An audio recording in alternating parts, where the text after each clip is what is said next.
Final Fantasy 7 Rebirth is finally on the PC, and let's see how it runs on the Steam Deck, Ally, and the new Claw 8. So according to the Steam page, this game is actually Steam Deck verified. So let's start with that and put the Steam Deck to the test.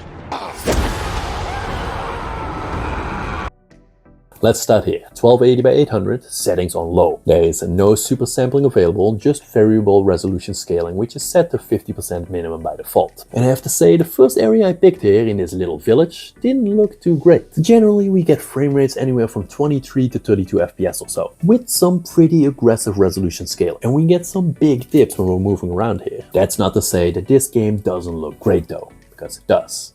And fear not, because when we move out of the village into more rural areas, things look a lot better. The Steam Deck doesn't deal well with large crowds, and I know exactly how it feels. Out in the open, with the same settings, we generally get frame rates anywhere from 33 to 45 FPS, depending on what's going on. And even during battles, the frame rate generally holds up and stays above that coveted 30 FPS mark. In fact, let's take a look at this epic boss battle right here, which I now know as well as the back of my hand, since I replayed this about a dozen times to get good comparison footage between all the consoles. This battle has nice flashy combat, a big boss monster, and fast-paced movement, and as you can see, it's perfectly playable. Naturally, we get some fluctuations, anywhere from the low 30s to low 40s, but the combat still feels fast and fluid, and it didn't bother me all that much. For good measure, I figured, let's try medium settings and push the old deck to its limits. And yes, that's too much of a good thing. Frames drop down to a 26-27 average, and at points drop as low as 21-22 frames. Still very playable. I mean, I played through this boss without any problems, although I admit this is kind of a tutorial boss, but I still did it. There's no high option available on the Steam Deck, so that's about all there is for the deck. I played a good amount on all consoles to see how they perform, and man, this is a fun game. I mean, the Metacritic score kind of confirms it, but I really had to experience it to know,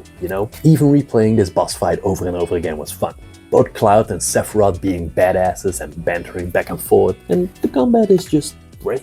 This here is on the Ally, 1600 by 900 resolution, medium settings, giving us a good range from 29 to 37 FPS. Very similar frame rate to the Steam Deck. But even though the graphics on the deck look nice, there is a night and day difference here. I mean, look at these details. It's amazing. Also, this game has a specific VRR option, which I tried, but honestly I didn't really notice a whole lot of difference. Both with and without the VRR, it feels nice and smooth to me. And of course, this test wouldn't be complete without pushing the graphics up another notch. So here's the performance on high. Not bad either, to be honest. Solid 28 to 33, 34 frames, and it usually kind of sits around the 33 frames really. Not a poor showing indeed, my friends. And here's low settings if you're more inclined to performance over graphics. I'm shallow, so I don't run that way. Also, for completion's sake, let's see how the Ally likes crowds, or does it, like the Steam Deck, suffer from enoclovia? And strangely enough, on medium settings, where the rest of the game runs quite well, again we see some droopy performance. On low settings, the village here seems alright, but it's definitely a bit of a sticking point for these consoles.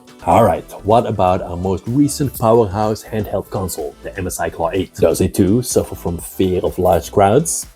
And yes, it does. Maybe not as bad as the other two. Here are the low, medium and high settings for the Claw 8 in the notorious village. But let's see how the Claw handles that true and tested boss fight we're so familiar with by now. And also, before we move on, I just wanted to point out the amazing battle music this game has. I can't play much of it here, but just listen, it is so epic.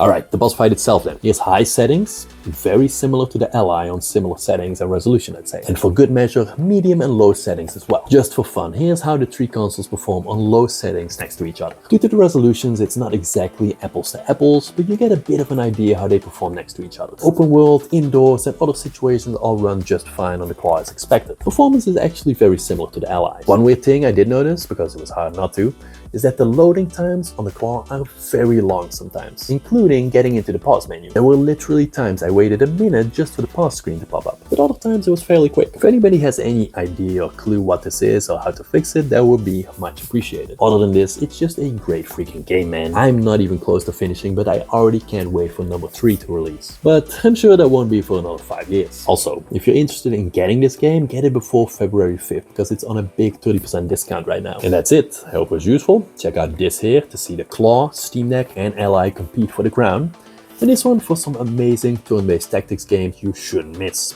I hope to see you in the next one.